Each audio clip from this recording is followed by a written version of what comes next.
Ana, and I think the Jace is fine, obviously, for the counter matchup into the Gnar. It wasn't banned. Summit hopefully will be able to punish that matchup as much. Do it, Sulka. Don't be scared. Yes. Oh, no, that's not... no, that's not what I wanted. Take it away. Honestly, Atlas, there is a Samira in the game, and at this point, Samira is a champion that we don't see very often anymore, right? She fits into specific comps. I think it's a decent pick. It's not nearly as mind-blowingly strong as it was at the beginning of the split, and even then, teams identified that it could actually be exploited. It could actually be played against pretty decently. A lot of CC is one of those ways, and there is a considerable amount available here for DRX.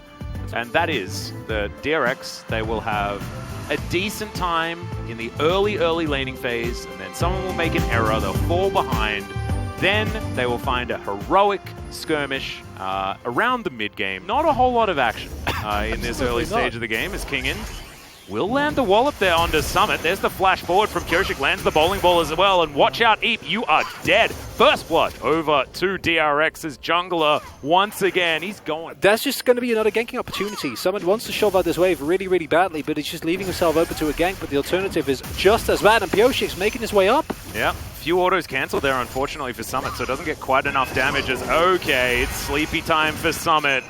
And this is yet another kill. Kyoshik just feasting on the Jace. It's tilt. That's... They're in his head. You 100% know what's going to happen there. Jace, he has the slow push. He feels like he's shoved out the wave. I think, though, that if Summit, he doesn't go for the trade there, because if you overstep a little bit, Udyr is just, it's so straightforward, right? You run in, you kill them. Or Fate. Oh, this is actually very cute. The bait does come through. Kyoshik, though, very strong. And Sulka, they're not going to be able to commit to the kill. Flash available for the Udyr if he wants to. Fate as well, so not really too much gained, but I think it has been answered for the most part. 4 members of DRX now in this area. Now Fate is going to wander up the river. Let's see what the Emperor's actually going to be able to do here as Kingin decides that he wants to get rid of him. Kyoshik should be able to get the smite as Summit, not going to land it onto Shelly there. It does eventually mean that Kyoshik grabs that Herald. The Jace also going to fall down. Effort gets a pulverize, but it's just not quite enough as now Becca. He's the one that told Croco that he wasn't allowed in this battle, and goodbye Fate, you are dead as well.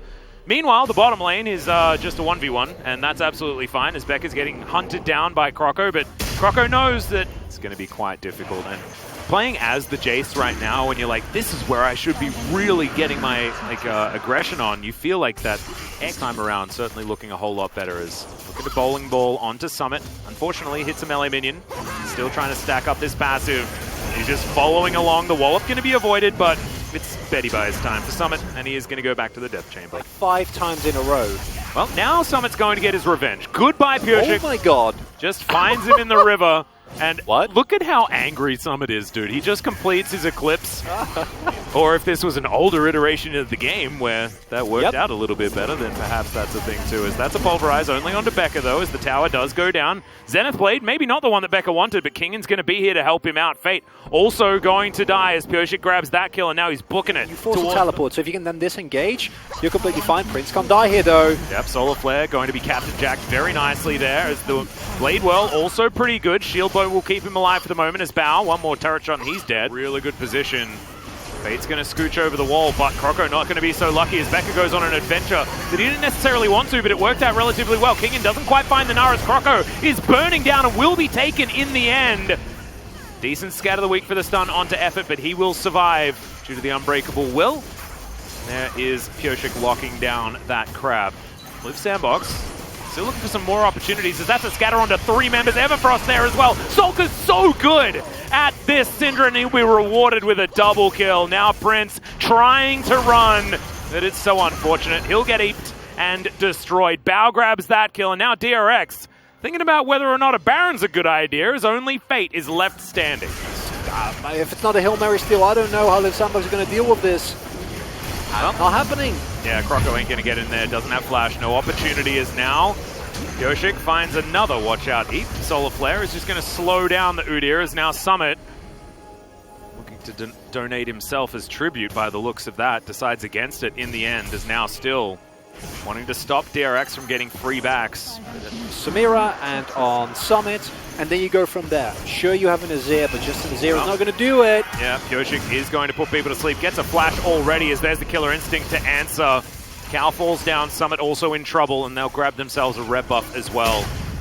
We had a look at that gold graph. It did stagnate a little bit, but you can see, based on the kills alone, it looks like this is an absolute shellacking as Bao looking for some extra damage. Becca not going to be as lucky, and Prince is going to be able to lock down that kill. Inner turret on the bottom side is going to fall, but now 4 versus 5, DRX do have to back away. Going to find the gap between all of the people. Effort going to get bowling balled as now Fate makes his way back. Solar Player just says goodbye to Summit. 1 and 6 now on the Jace.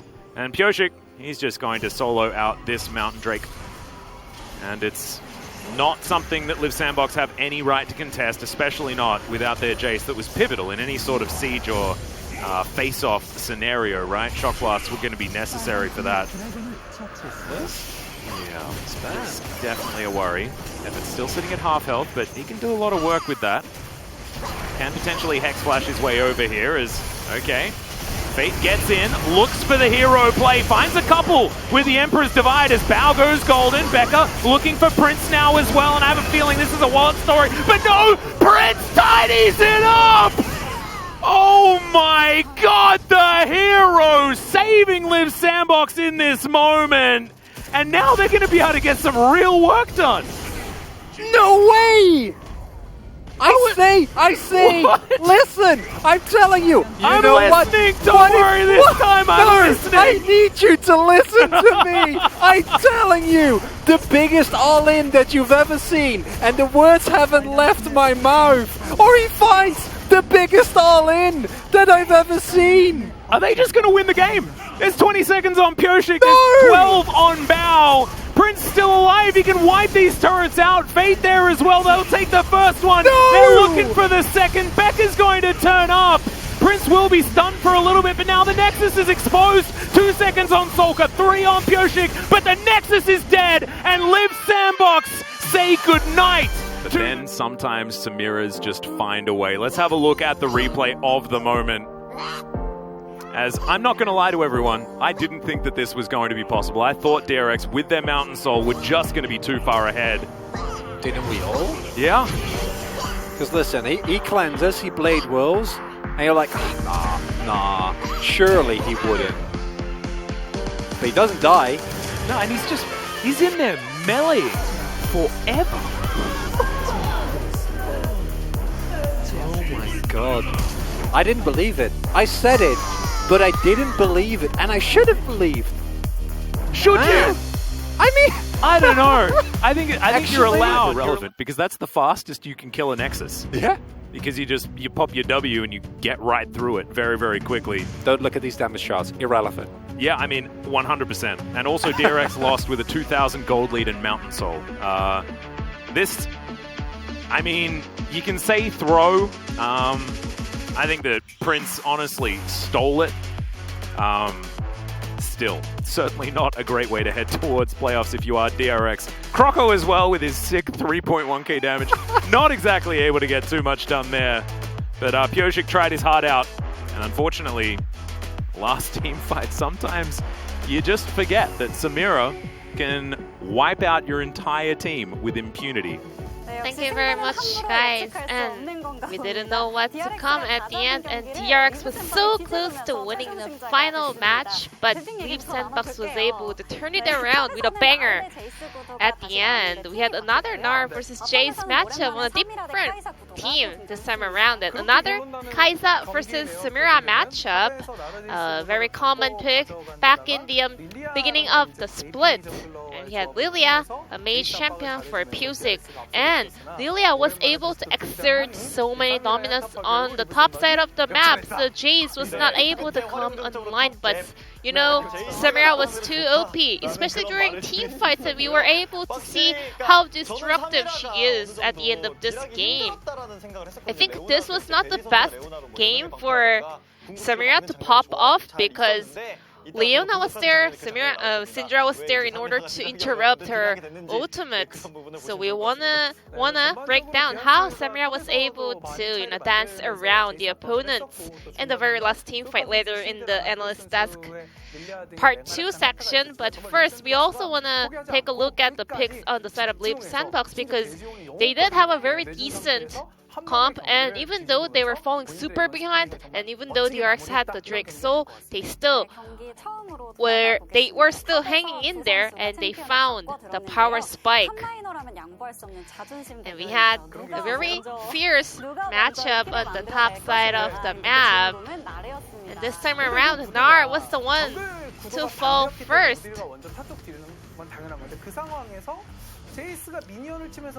Jace was not able to actually push in the waves. The Summit had to recall. Maybe he could have just called Kroko to push the wave, but Kingen was able to easily interrupt that back. So Jace was in a very awkward position. He was not able to reset with the best minion wave manipulated up there. So he had to just recall and then TP'd back onto the top lane. However, because Summit was wasting his time and Kurko was not able to make his backup for Summit, Pyosik was able to clear all the camps and gank Summit. And it was a very easy kill picked up by Kingen and Pyosik. If Udyr actually went in for any kind of an action after he cleared out the ward, this could have been a very different storyline for the top lane matchup. But in the end, Summit was able to come out victoriously, but still he had a lot of hard time throughout the game. So the last team fight was everything that mattered in the end. So let's take a look at this highlight around the team fight around the Baron. So Alistar and Azir was looking for a flank angle. That was do or die attempt for that. So Fate goes in, and Alistar is also in the back line. And then he finds Bao and Pyosik in the back line, and then Kai'Sa was able to break her stopwatch. And then Leona, her ultimate goes to Narnia, and then even though she stuns Samira, she had no backup damage from Kai'Sa because she was using her stopwatch. And then Lilia was knocked up, and it was a showtime for Samira. Lilia also was not able to activate the ultimate because she got CC for too long. And because of the mythic item active, Samira was able to take so much damage by herself and then find an opening to put up a show onto the opponents. It was really hard to expect what will happen at the end of this game, and I'm pretty sure no one would have expected for Leaf Sandbox to come out on top with that massive team fight, but Leaf Sandbox was there and they were able to turn it around. And Prince will pick up another POG of the night. He will be the solo POG on the side of Leaf Sandbox. That one team fight victory was all on Samira, a champion that has been nerfed critically recently. I think this is a good signal for this champion as well. I think this could be pretty much viable, especially during the playoffs. She always had a great synergy with the tank melee support champions. Very thrilling team fight pulled off by Prince, and one highlight tells it all. And unanimous POG secured by Prince. And the Samira performance